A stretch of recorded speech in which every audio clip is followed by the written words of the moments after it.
Hello dear children, today I will teach you lesson 14 from English course book. Hello प्यारे बच्चों, आज मैं आपको इंग्लिश कोर्स बुक से लेसन 14 पढ़ाऊंगी, समझाऊंगी. Its name is composition. इसका नाम है कॉम्पोजिशन. कॉम्पोजिशन का हिंदी में मतलब होता है रचना. अब कॉम्पोजिशन में बहुत सारे पार्ट्स आते हैं लैंग्वेज के, that is poem, essay, story, paragraph. ये सारे पार्ट्स कॉम्पोजिशन में आते हैं.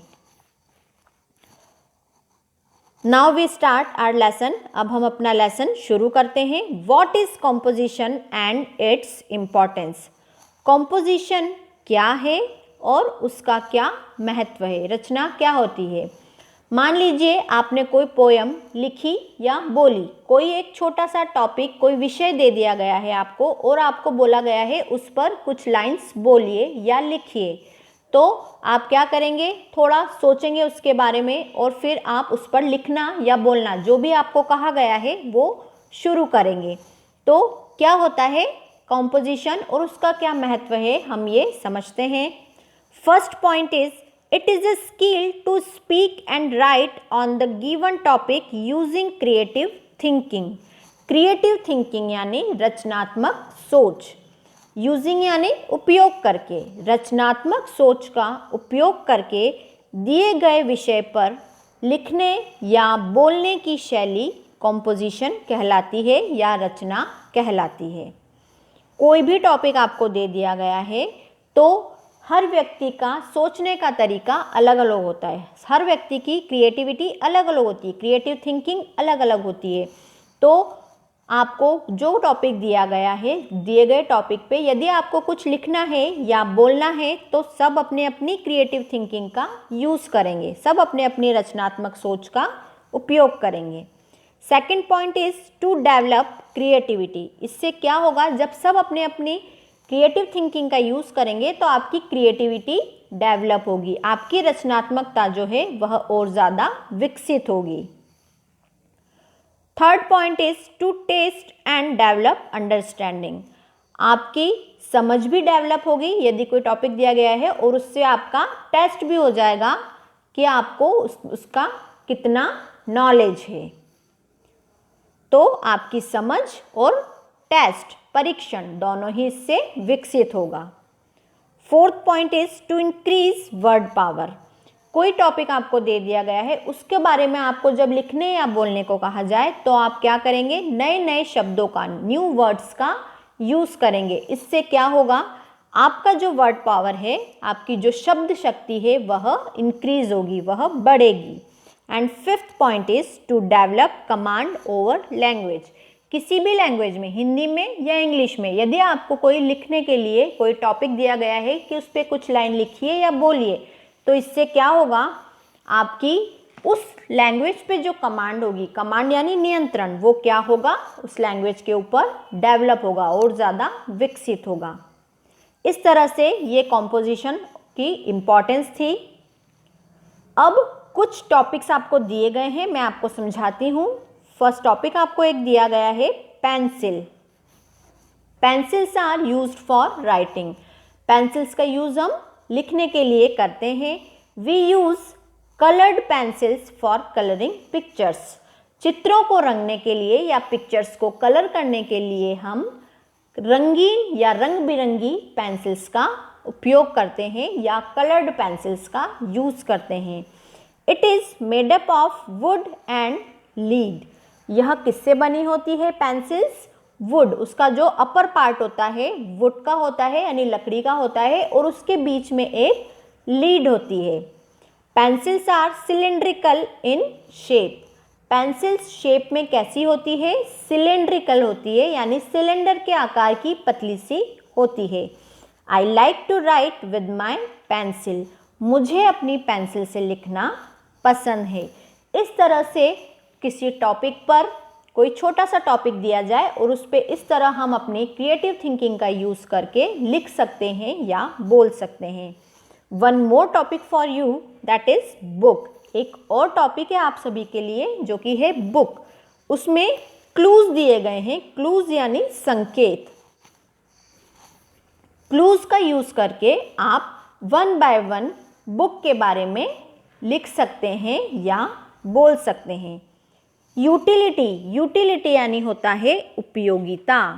क्या उपयोगिता है बुक की? Books are used for increasing our knowledge. Books का उपयोग क्या किस लिए किया जाता है? हमारी जानकारी को बढ़ाने के लिए, हमारी नॉलेज को इंक्रीज करने के लिए बुक का यूज किया जाता है। फिर नेक्स्ट जो क्लू दिया गया है वो है टाइप्स। इसमें हम बुक्स के टाइप्स बता सकते हैं, कितने टाइप्स की बुक्स होती हैं। आपकी बुक्स होती हैं अलग अलग सब्जेक्ट की, वो बता सकते हैं। इसके अलावा रिलीजियस बुक्स होती हैं, कॉमिक्स होती हैं, मैगजीन्स होती हैं, ये सब हम इस टाइप्स में डाल सकते हैं। Made up of, book is made up of bamboo trees, या book is made up of wood. Book भी एक तरह से, एक किताब भी लकड़ी से ही बनी हुई होती है। एक बांस का ट्री होता है, पेड़ होता है, उससे ही बुक्स बनी हुई होती है। How to take care, book की कैसे केयर करेंगे, आप उसकी देखभाल कैसे करेंगे? तो बुक की हम कैसे देखभाल करेंगे? हम उसको कवर करके, I take care to my book with covering it, या तो यूं लिख सकते हैं हम या बोल सकते हैं, या we take care our books to covering them. हम अपनी किताबों को कवर करके उनकी देखभाल करेंगे या करते हैं। अवेलेबिलिटी यानी उपलब्धता, क्या उपलब्धता होती है, क्या अवेलेबल होती है, कौन कौन सी बुक्स आपको अवेलेबल होती है, इसमें इस पॉइंट में आप उसको लिख सकते हैं या बोल सकते हैं। And last point is favourite book, आपकी पसंदीदा बुक हो सकता है, किसी सब्जेक्ट की भी आपकी पसंदीदा बुक हो सकती है, तो आप इसमें उसका नाम लिख सकते हैं। My favourite book is mathematics book, my favourite book is English book, इस तरह से आप इसमें लिख सकते हैं। इसके अलावा भी यदि आपको कोई बुक पसंद है तो आप उसका नेम भी यहाँ पर लिख सकते हैं। Another topic of this composition is school bag. एक और टॉपिक है कॉम्पोजिशन का, स्कूल बैग। इसमें भी आप क्लूज की हेल्प से स्कूल बैग के बारे में कुछ पॉइंट्स लिख सकते हैं या बोल सकते हैं। एक और टॉपिक दिया गया है आपके बुक में, my city. My city, my city में हम जहाँ रहते हैं वहाँ के बारे में लिख सकते हैं, बोल सकते हैं। हम जहाँ रहते हैं फर्स्ट पॉइंट में हम वो लिख सकते हैं, फिर उसकी क्या क्वालिटी है हम वो लिख सकते हैं, कौन कौन से विजिटिंग प्लेस है फेमस वहाँ पर, हम उस सिटी के बारे में वो लिख सकते हैं। उस सिटी में कौन कौन सी फेमस पर्सनालिटीज़ ने जन्म लिया है, वहाँ पे वहाँ की कौन कौन सी फेमस पर्सनालिटीज़ है। फेमस पर्सनालिटीज़ यानी प्रसिद्ध व्यक्ति, उनके बारे में हम लिख सकते हैं। और उस सिटी के नेबरिंग सिटीज़ जो हैं उनके बारे में भी हम लिख सकते हैं या बोल सकते हैं। यही सारे पॉइंट इस माई सिटी का जो टॉपिक है उसमें दिया गया है।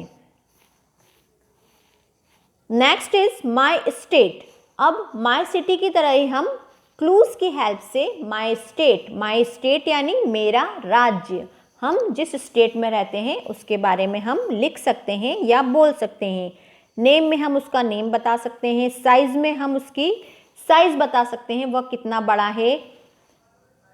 अनादर नेम, यदि उसका कोई दूसरा नाम है, मान लीजिए हम राजस्थान में रहते हैं, यदि राजस्थान का कोई और नेम भी है, कोई और नाम भी है, तो वो हम इस पॉइंट में लिख सकते हैं।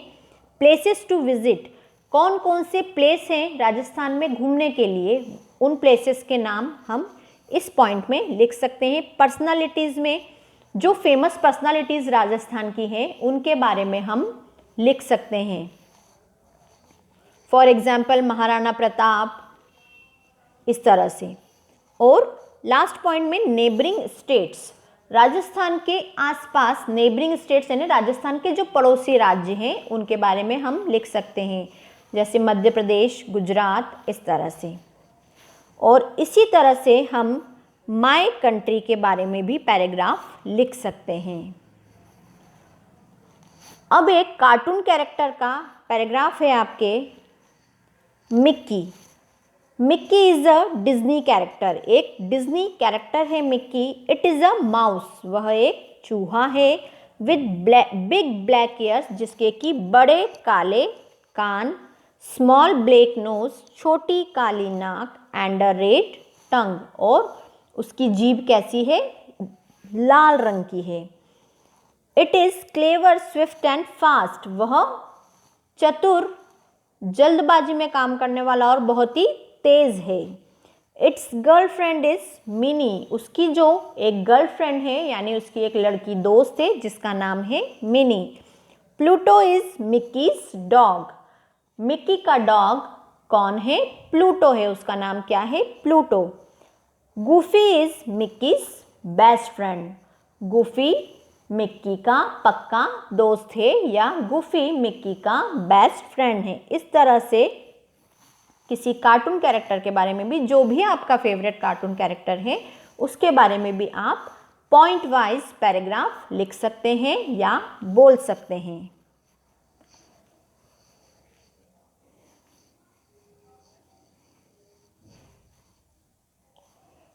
Mowgli, one more cartoon character for you, that is Mowgli.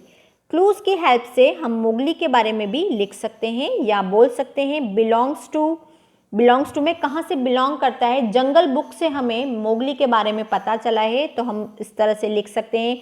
Appearance, girlfriend, उसकी जो गर्लफ्रेंड है। क्वालिटीज, उसमें क्या क्या गुण है, क्या विशेषताएं हैं मोगली की, वो बता सकते हैं। वे ऑफ लिविंग, उसके रहने का क्या तरीका है वह। फ्रेंड सर्कल, उसके कौन कौन फ्रेंड है। अपीयरेंस में हम लिख सकते हैं वह कैसा दिखता है। और अलादीन, इसके बाद एक और कैरेक्टर है कार्टून कैरेक्टर, तो इन क्लूज की हेल्प से हम अलादीन के बारे में भी लिख सकते हैं या बोल सकते हैं। Our lesson has completed now. Thank you so much.